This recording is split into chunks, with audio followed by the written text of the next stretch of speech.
स्मृत्यां शिरस्तव निवास जगत् प्रणामे दृष्टिः सतां दर्शनेस्तु भवत्करुणा। हे कृष्ण करुणा सिंधो दीनबंधो जगतपते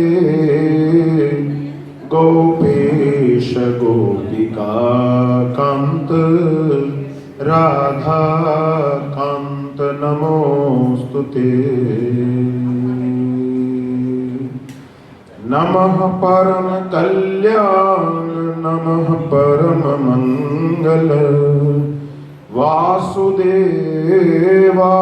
शांताय यदुनां पतये नमः। सभवं सर्वलोकस्य भवाय विभवाय च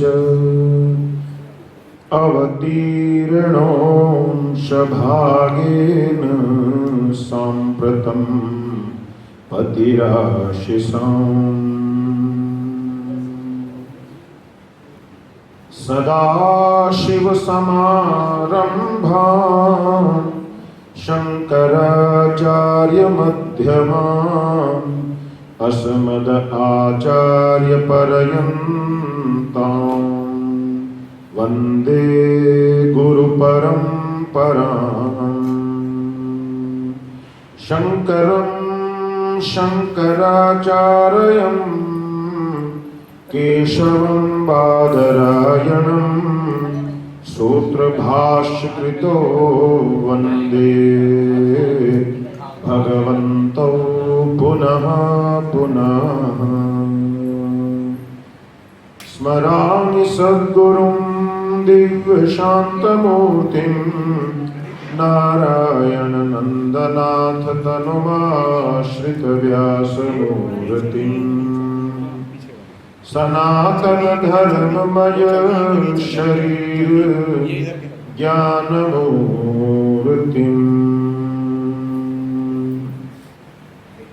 अनुजानीनौ भूमन्स्त्वानुचरकिङ्करौ दर्शनं नौ भगवतर्षेरासीदनुग्रहात्। यत्र योगेश्वरो कृष्णः यत्र पार्थो धनुर्धरः तत्र श्रीरविजयो भूतिर्ध्रुवा नीतिर्मतिर्मम। सर्वधर्मान् परित्यज्य मामेकं शरणं व्रज अहं त्वां सर्वपापेभ्यो मोक्षयिष्यामि मा शुचः। सब लोग बोलिएगा श्री राम जय जय राम। श्री राम जय जय राम। श्री राम जय जय राम।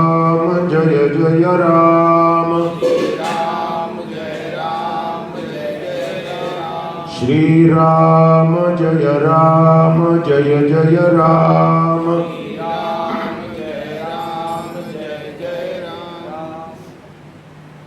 तो हम लोग आज श्रीमद् भागवत की इस प्रवचन श्रृंखला में छठे दिन की कथा में आ पहुंचे हैं और भगवान की कृपा से बिना किसी विघ्न बाधा के कथा यहाँ तक पहुँची है। तो इसमें प्रभु का विशेष आशीर्वाद माना जाता है, क्योंकि कलयुग के विपरीत कर्म हम लोग कर रहे हैं। कलयुग नहीं चाहता कि ये सब चर्चाएं हो, इस प्रकार के कोई आयोजन हो। इसीलिए ये सौभाग्य की बात है कि निर्विघ्नता पूर्वक ऐसे कार्य संपन्न हो जाए। तो कल हमने आप लोगों को कथा सुनाते हुए यमलार्जुन जो वृक्षों का जोड़ा था, अर्थात अर्जुन के दो पेड़ों का जोड़ा, जिसमें शापित नल कुबेर और मणिग्रीव नाम के देवताओं के पुत्र रह रहे थे।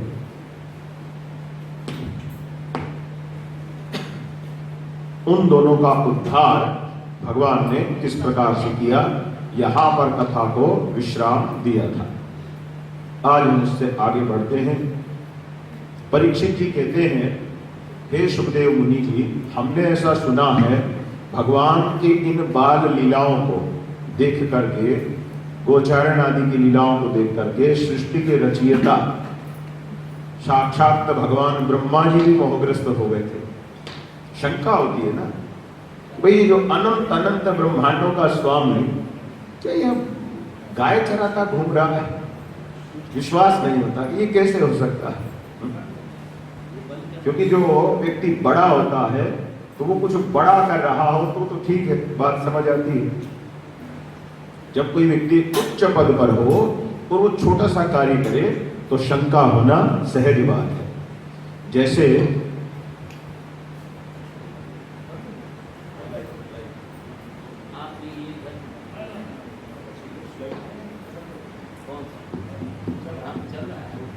जय श्री राम।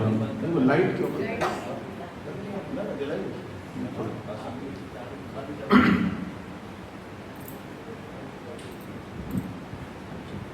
तो जब कोई बड़ा व्यक्ति छोटा कार्य करता है तो आश्चर्य होना सहज बात है। आप लोग देखेंगे माता सती को भी संदेह हो गया था। भगवान श्री रामचंद्र जी को माता सीता के वियोग में विरह का अनुभव करते हुए देखा।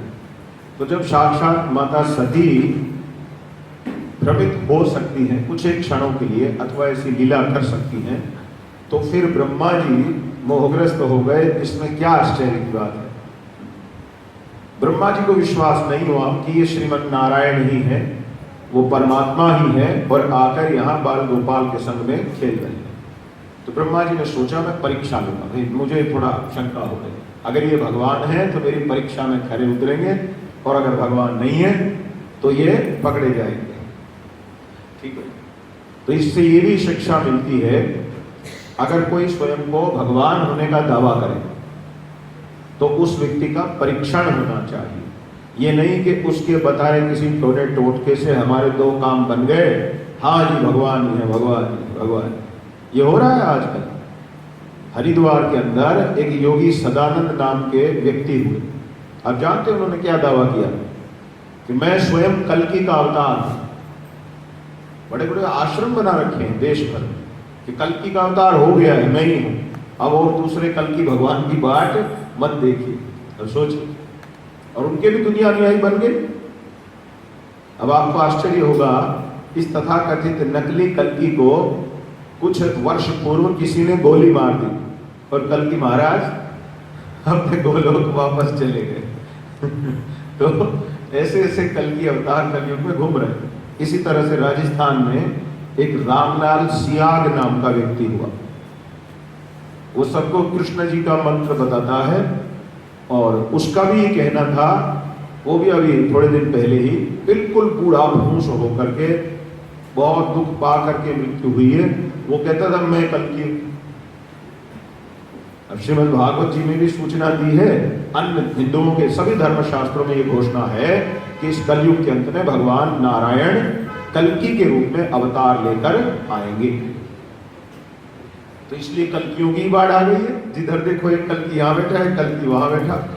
और आप लोगों को आश्चर्य होगा, दारुल उलूम देवबंद उत्तराखंड, यहाँ से जो इस्लाम के संचालक लोग बैठे हैं उनकी अपनी एक वेबसाइट है और उसके एक विद्वान यासिर नजीम अल वजीदी जो स्कॉलर हैं, अमेरिका की यूनिवर्सिटीज में भी पढ़ाते हैं, प्रोफेसर पेशे से, उन्होंने मैसेज ऑफ इस्लाम यूं करके लिखा हुआ है। और उसमें जानते हैं क्या लिखते हैं कि जो हजरत मोहम्मद हुए वही कल्कि है, हिंदुओं को नए कल्कि की बाट नहीं देखनी चाहिए। और अभी अभी हमने कुछ समय पहले सुना, अब ईसाइयों ने भी कुछ इस तरह का पैतरा लिया है कि ये जो जीसस क्राइस्ट आए थे वही कल्कि है, किसी और कल्कि। अब कल्कि पता नहीं, एक कल्कि आएगा, 2 आएंगे, 4 आएंगे कि 20 आएंगे, तीसरे दिन एक नया कल्कि। तो ये जो नकली भगवान है ये क्यों पनपते हैं? क्योंकि हिंदू लोग विचार करना नहीं चाहते। वो अपने बस टेंशन मत दीजिए, अभी भगवान के नाम पे टेंशन नहीं चाहिए। तो ठीक है, अपना जो जिसको करना चाहिए, कोई बात नहीं, कि जो जिसको करना करने दो। ऐसी स्थिति अगर रहेगी तो मूर्ख बनाने वालों की कमी कभी नहीं। भगवान के समय में भी ऐसे लोग हुए, अभी आपको आज की कथा में उनका वर्णन आएगा। तो ब्रह्मा जी प्रामाणिक रीति से जानना चाहते हैं कि श्री कृष्ण वास्तव में भगवान है, अथवा जैसे मैंने 2-4 उदाहरण दिए इसी प्रकार के कोई भगवान है। अच्छी शिक्षा दी ना। जब स्वयं भगवान श्री कृष्ण तक की परीक्षा सृष्टि के रचयिता ब्रह्मा जी ले रहे हैं, तब आजकल कोई सामान्य व्यक्ति दावा कर दे कि मैं भगवान हूं, उसकी परीक्षा करने में क्या समस्या है? श्री कृष्ण तो असली भगवान है, वो कोई किसी के बनाए हुए जबरदस्ती के भगवान नहीं है। तो ब्रह्मा जी ने क्या किया? ब्रह्मा जी ने देखा ये थोड़ा सा ढीला है इसको। ब्रह्मा जी ने जब देखा कि भाई श्री कृष्ण भगवान अपने बाल गोपाल सखाओं के संग में खेलते हैं, भगवान जब खेल रहे हैं तो ब्रह्मा जी ने क्या किया? उनके सभी मित्रों को अपनी विशेष शक्ति का प्रयोग करके चुरा लिया, सबका हरण कर लिया और अपने ब्रह्मलोक में ले गए। अब आप जानते हैं हमारी पृथ्वी और ब्रह्मा जी के लोक में काल का अंतर है। हमारे यहाँ तो 24 घंटे बीतने पर एक तिथि पूरी हो जाती है, लेकिन ब्रह्मा जी के लोक में काल का अंतर है। आप कहोगे ये कैसे हो सकता है? काल का अंतर है, ये सब काल्पनिक बातें हैं। बिल्कुल भी काल्पनिक बातें नहीं। आप स्वयं सोचिए, आधुनिक विज्ञान की दृष्टि से भी सूर्य भगवान यहाँ है, शास्त्रीय दृष्टि को छोड़ देते हैं क्योंकि वो समझ में कम आएगी। आज की दृष्टि से देखिए, सूर्य भगवान यहाँ है और पृथ्वी अपनी कक्षा में मान लीजिए उनका चक्कर यूं लगा रही है। तो पृथ्वी की जो सूर्य से दूरी है वो इस प्रकार से व्यवस्थित है कि एक चक्कर जब वो लगाती है तो वर्ष पूरा हो जाता है, और अपनी धुरी पर ही जब यूं पूरा घूम जाती है तो एक दिन पूरा हो जाता है। अब जरा विचार करिए, पृथ्वी से आगे यहाँ बृहस्पति है, दूर है अगर, तो बृहस्पति को जो चक्कर लगाना पड़ेगा वो चक्कर बड़ा बनेगा कि नहीं बनेगा? जितना जितना आप उसकी रेडियस को बढ़ाएंगे, उसकी ऑर्बिट की रेडियस को बढ़ाएंगे, उसकी कक्षा की त्रिज्या को बढ़ाएंगे, तो स्वाभाविक उसका चक्र और बड़ा बनेगा, और बड़ा चक्र बनेगा तो उसे सूर्य की एक परिक्रमा करने में अधिक समय लगेगा। जब अधिक समय लगेगा तो बृहस्पति ग्रह के ऊपर क्या एक वर्ष हमारे समय में ही पूरा होगा कि देर से पूरा होगा? स्वाभाविक देर से पूरा होगा। इसी प्रकार बृहस्पति एक अपनी धुरी पर खड़े खड़े अगर घूमेंगे, और बृहस्पति यदि आकार में बड़े हैं तो सामान्य सी बात है कि बृहस्पति को हमारे यहाँ की अपेक्षा अधिक काल लगेगा एक चक्र पूरा करने। तो दिन बड़ा हो जाएगा कि नहीं हो जाएगा? तो ब्रह्मा जी का जो लोक है वो इस भौतिक संसार में, इस भौतिक जगत में सबसे ऊपर है, और आकार की दृष्टि से भी वो सबसे अधिक विराट है। इसीलिए अंतर बहुत अधिक आ जाता है हमारे यहाँ की काल गणना में और ब्रह्मलोक की काल गणना। कितना अंतर है आप जानते हैं? हमारे धरती लोक पर जब 4 अरब 32 करोड़ साल बीत जाते हैं, तब ब्रह्मलोक में केवल एक दिन बीतता है। अब आप अनुमान लगा सकते हैं कि जो अंतराल है वो कोई सामान्य नहीं है। ब्रह्मा जी के एक दिन में 14 मनु हो जाते हैं। अब मनु कोई आपकी हमारी तरह एक सामान्य व्यक्ति नहीं था कि 100 साल जिया मर के चला गया। उन्हें आप देवकोटि नहीं मानिए। एक मनु की जो आयु है वो कितनी है? लगभग 286 युग के बराबर है। हमारे यहाँ जो एक कलयुग आता है, कलयुग की आयु कितनी है? 4,32,000 वर्ष। धर्मशास्त्र में जो सूचना दी गई है हम आपको वही बता रहे हैं। 4,32,000 वर्ष कलयुग। कलयुग को जब आप 2 से गुना करेंगे तो आपको द्वापर मिलेगा। तो उसका नाम द्वा, इसीलिए उसमें जो द्वय की जो संख्या है जोड़ी गई है, गुना कर लीजिए। तो 4,32,000 को गुना करेंगे तो क्या हो जाएगा? 8,64,000। कौन हो जाएगा? द्वापर। अब इस कली को यदि आप 3 से गुना कर देंगे तो आपको किसकी आयु मिल जाएगी? त्रेता युग की। तो वो कितनी बनेगी? 12,96,000 साल। अब अगर आपको सतयुग की आयु चाहिए तो 4,32,000 को 4 से गुना कर लीजिए, 17,28,000 वर्ष आपको मिल जाएगा। तो चारों युगों को यदि आप जोड़ेंगे तो क्या बनेगा? 43,20,000 वर्ष। ये क्या है? एक चतुर्युगी। चारों युगों की आयु का जोड़ कितना हो गया? 43,20,000 वर्ष। ऐसे ऐसे चतुर्युग जब 71 बार पूरा बीत जाते हैं, 71 टाइम्स, तो वो जो काल है वो मनु जी की आयु के बराबर होता है। अगर इसे युगों की संख्या में कहें तो 286 हमने इसलिए कहा। संध्या काल के कुछ युग मिलते हैं और 71 को 4 से गुना करेंगे तो, क्योंकि 4 से इसलिए एक चतुर्युग में 4 युग होते हैं, कलयुग, द्वापर, त्रेता और सतयुग। और ऐसे 71 राउंड्स तो 284, तो सीधे सीधे हो गया। संध्या के 2-4 युग और आ जाएंगे तो 286 या 87 युग के बराबर एक मनु की आयु बन जाती है। और ऐसे ऐसे 14 मनु ब्रह्मा जी के एक कल्प में, एक दिन में अपनी आयु पूरी कर लेते हैं। तब ब्रह्मा का एक दिन मात्र बीतता है। अब आप अनुमान लगाइए क्या स्थिति।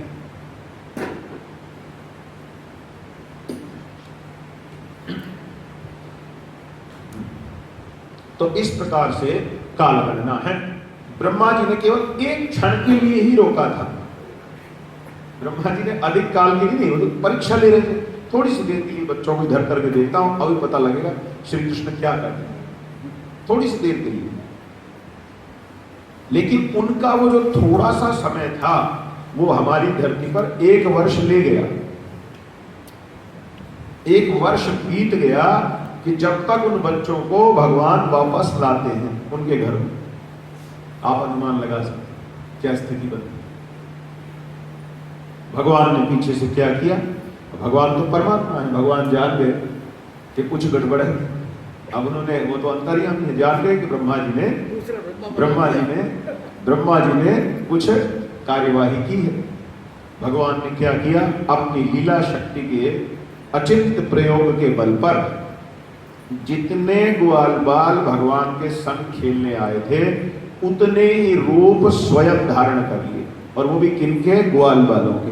और बिल्कुल वही शकल, सूरत, आयु, जितने बछड़े आए थे, बछिया आई थी, उनके भी रूप भगवान ने बिल्कुल वैसे के वैसे धारण कर लिए जैसे वो वास्तविक वाले थे। और भगवान अपना मजे से शाम को गोचारण करके जा रहे हैं। अब घर जब पहुंचे तो जिसके घर से जो बछड़ा अथवा बछिया, जो बालक आया था, उसके घर भगवान उस रूप में जा पहुंचे। अब ये सामान्य लोग नहीं, अब ये तो स्वयं भगवान ही। तो भगवान होने से ही गोपियों को, मैं किन गोपियों की बात कर रहा हूं? माता की सखी गोपियों की, अर्थात यशोदा जी की जो सखियां हैं, जो मात वात्सल्य रस में श्री कृष्ण की उपासना करती हैं।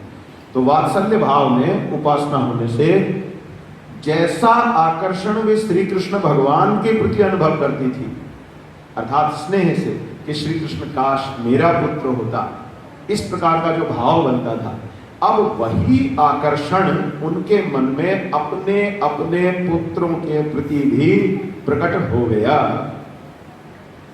कारण क्योंकि वेश भले ही बदला हो पर अब है तो श्री कृष्ण ही ना।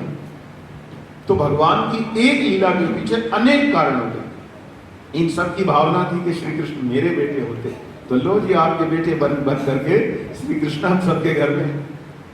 गायों को भी अपने बछड़े बछियों में ऐसा प्रबल आकर्षण हो गया जैसा श्री कृष्ण में था। कृष्ण शब्द का अर्थ ही है सर्वाकर्षक, अर्थात जो सबको अपने आकर्षण से चुंबक की तरह खींचते हैं।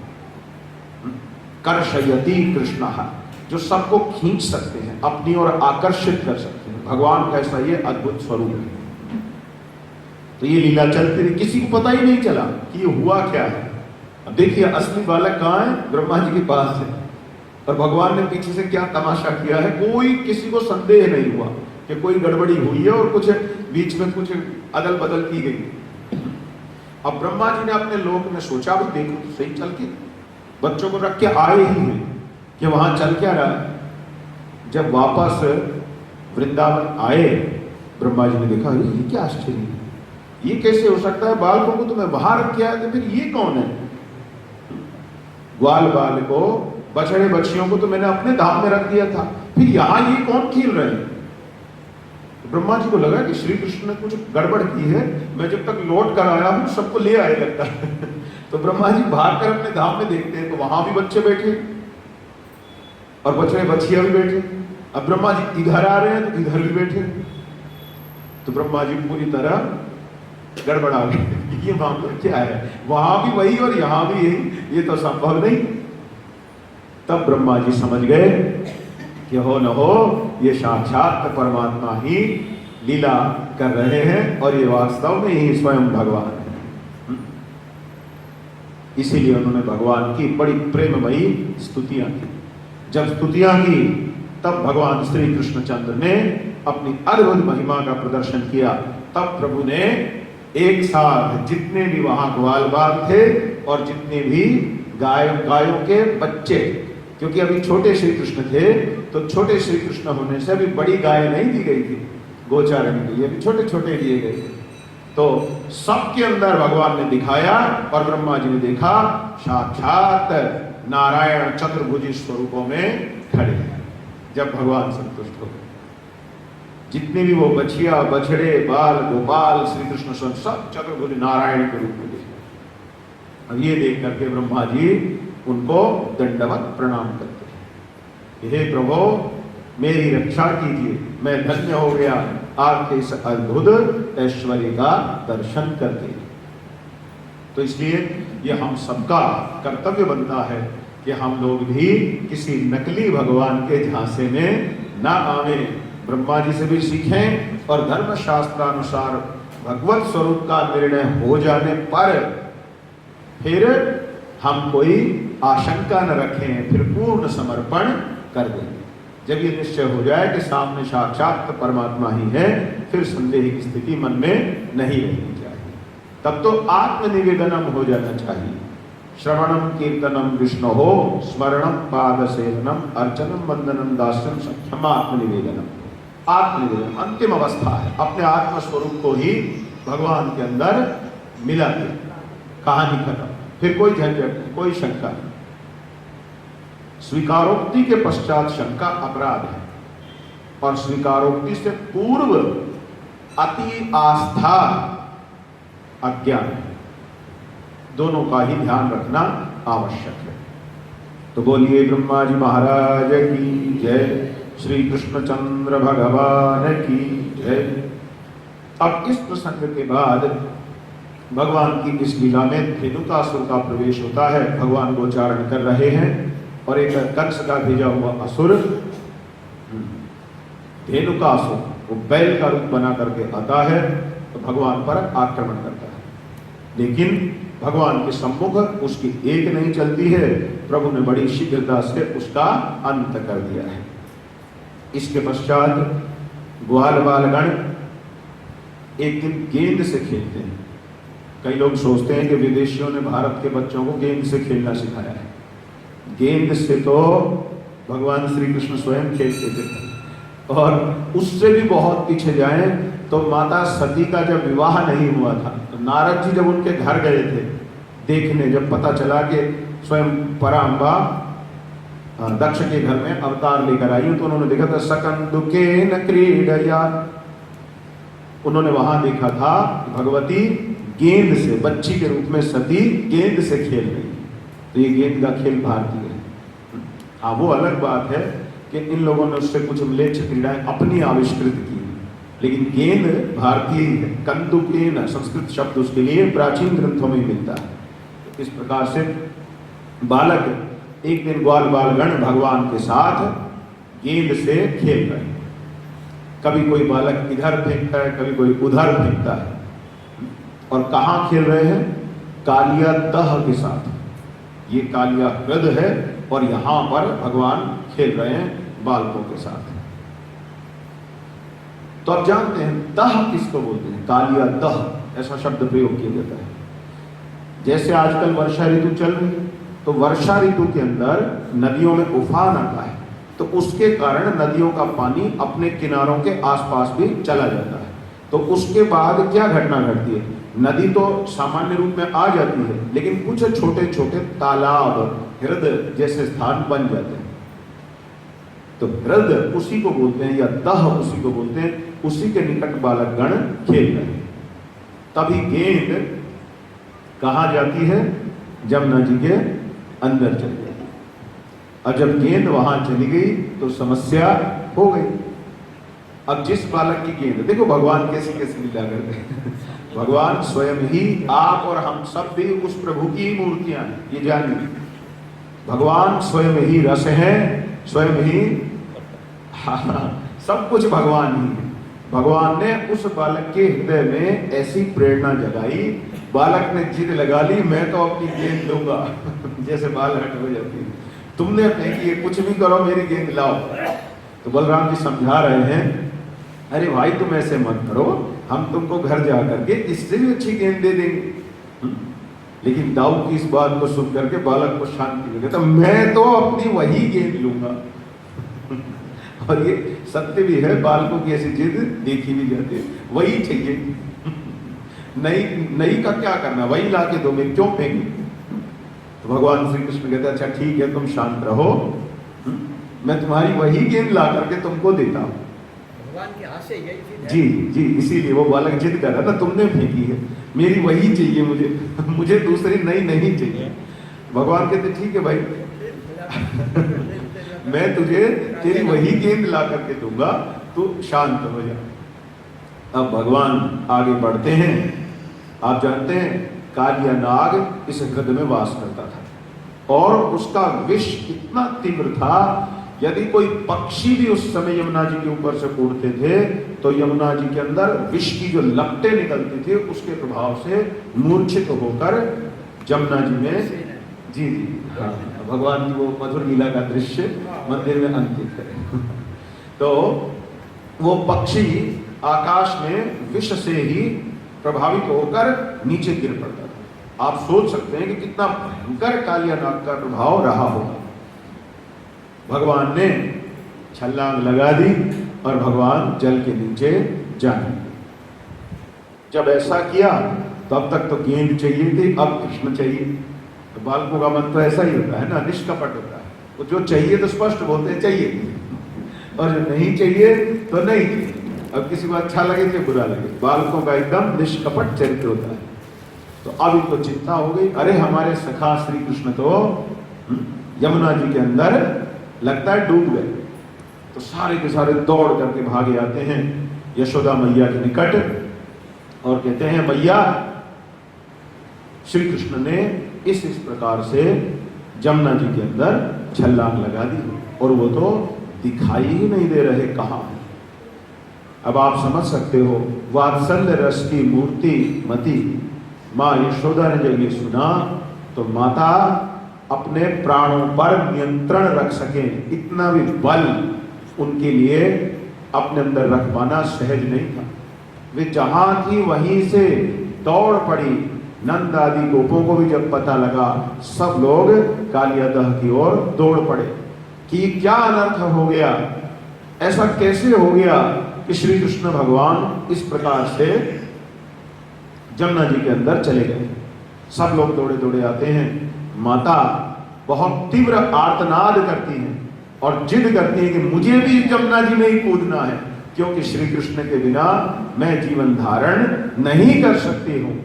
तो माता के इस आर्तनाद से पूरा गोकुल ग्राम का जो समूह है वृंदावन में रो रहा है कि क्या अनर्थ हो गया। देखिए, भगवान की लीला के रसास्वादन के लिए भगवान भगवान है, ये भाव भी भगवान तिरोभूत कर देते हैं, हृदय में आवरण डाल देते हैं। क्योंकि अगर ये भाव बना रहेगा कि भगवान है, तो फिर वो भगवान के साथ उस प्रकार से प्रेम व्यवहार नहीं कर पाएंगे। इसलिए भगवान की लीला शक्ति ऐसा आवरण बना लेती है कि उन लीला के अंदर भाग ले रहे भक्तों को उस समय ये बोध नहीं रहता कि जो हमारे साथ है वो परमेश्वर है। उस समय उनका भाव यही होता है कि तो हमारा लाडला सखा है, और माता का भाव यही है कि ये तो मेरा प्यारा सा पुत्र है। इसी प्रकार नंद आदि गोपों का चिंतन है कि कृष्ण तो मेरा लाडला सा पुत्र है। किसी के भी मन में भाव नहीं होता कि ये भगवान है, ये परमात्मा है। लेकिन लीला शक्ति का ऐसा ही चमत्कृत कर देने वाला प्रभाव होता है। कभी अनुभव कराएगी, कभी अनुभव करा देगी तो फिर आवरण डाल देगी। जब मामला ज्यादा बिगड़ता दिखेगा तो आवरण हटा लेती है। अरे वो भगवान है, सब शांत हो गए, शांत होते ही पुनः आवरण डालते, चलो अब आगे का व्यवहार। इस प्रकार से ये सब चलता है। तो भगवान कालियानाग के पास पहुंचते हैं और वहां पहुंचकर उसे जगाने की चेष्टा करते हैं, लेकिन वो सो रहा है। तो अनेक नाग पत्नियां उसके साथ हैं, और नाग पत्नियां वहां पर श्री कृष्ण जैसे सुकोमल बालक को देखकर उससे कहती हैं, हे पुत्र, पहले तो उनको पुत्रवत ही लगा, तू यहाँ कहाँ आ गया है? मौत के मुंह में, यहाँ जीवन धारण करना भी संभव नहीं है, तू यहाँ से निकल गया और अपने जीवन की रक्षा कर ले। देख, हमारे स्वामी अभी सो रहे हैं, अगर वे जग गए तो तेरी मृत्यु ही वो जाग गई, ये समझ ले। लेकिन सब प्रकार से समझाने पर भी किसी प्रकार से उसे मनाना सहज बात नहीं, क्योंकि भगवान तो भगवान है। अब जो चाहिए वो तो लेके जाए। बोलते हैं हमारी गेंद यहाँ आई है, गेंद दे तो हम चले जाते। अब गेंद कहाँ, हो तो बहाना है गेंद का। असल में तो आज कालियानाग का इंतजाम करना है, इसीलिए आए हैं। गेंद को तो बच्चे ही भूल गए, गेंद कहाँ। तो सबको श्री कृष्ण चाहिए कि जल्दी से बाहर आ जाओ, रखिए गेंद। तो इस प्रकार की अद्भुत लीला चल रही है वृंदावन में। तभी कालियानाग की पूंछ पर भगवान ने जोर से पाद प्रहार किया, जल्दी उठ। अब कालियानाग ने जब नेत्र खोले तो उसको विश्वास नहीं हुआ। अपने बल के कारण वो बहुत अहंकार से भरा हुआ था। उसको आश्चर्य हुआ कि नन्हा सा बच्चा ये मेरे को आकर के लात मार के कहता है उठ। लेकिन भगवान भले ही